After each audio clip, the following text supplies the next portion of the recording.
अनुपमा में अनुपमा ने दिया मुंह तोड़ जवाब। आने वाले एपिसोड में देखने को मिलेगा कि अनुज और अनुपमा हाथों में हाथ थामे हुए टेरेस से नीचे आते हैं और ना अनुज का अंदर जाने का रूम में मन करता है और ना ही अनुपमा का।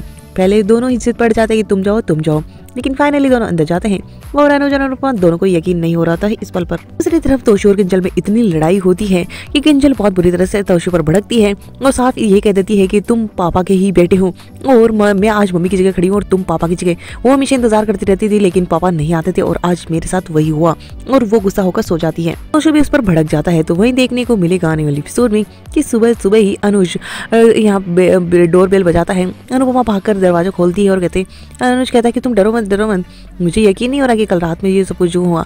और अनुपमा उसका हाथ पकड़ती है और उसको पिंच कर देती है और कहती है कि यकीन नहीं हो रहा, अब यकीन कर लीजिए वरना मैं चाय की प्याली लेकर आती हूँ और उसमें डुबाती हूँ हाथ।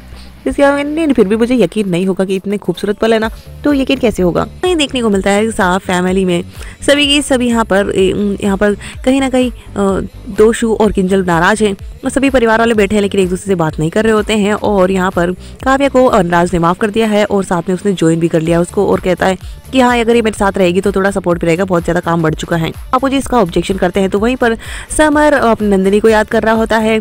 किंजल और तोशु के बीच में कोई बातचीत नहीं हो रही होती और पाखी अपने बॉयफ्रेंड के साथ चैटिंग में लगी होती है। वो बोलती है कि तुम मुझे इस तरह से इग्नोर मत करो और सबकी जिंदगी में कोई ना कोई तूफान आया हुआ है। तो तोशु यहाँ पर किंजल समर को कहता है कि पता नहीं क्या होगा, मम्मी यहाँ नहीं है तो पता नहीं घर हिल सा गया है। तो वही देखने को मिलता है कि बापूजी वनराज को कहते हैं कि इसका वहाँ ऑफिस ज्वाइन करना जरूरी है क्या? ये तो ऐसे लग रहा है जैसे कि तुम सब कुछ टेक ओवर करने जा रहे हो अनुपमा और अनुज के जाने के बाद में।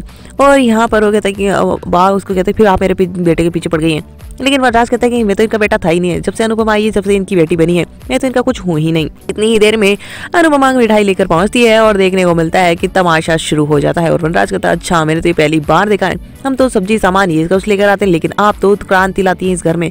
और दोनों फिर से आमने सामने हो चुके हैं और अनुपमा को लिव इन में रहने के लिए उसको टॉन्ट कसते नजर आता है और कहता है कि अब जब तक तुम्हारे तार मेरे इस घर से जुड़े हैं ना तब तक तुम बेशर्मी की जब हद पार करोगी तब तक मेरे बच्चों पर सब पर असर होगा। और अनुपमा कहती है अच्छा हम दोनों तो मर्यादा में रहते हैं फिर भी, लेकिन आप तो जो मर्यादा नहीं रखना चाहता ना वो तो 3 बच्चों के होते हुए, वाइफ के होते हुए, माँ बाप के होते हुए, बहन के होते हुए सबके सामने बेशर्मी की हदें पार कर देता है। मुंह तोड़ जवाब देती है और बा कहती कि अब अगर साथ रहना है तो तुम्हें शादी करनी पड़ेगी। लेकिन अनुपमा साफ कह देती कि ये हमारा फैसला होगा।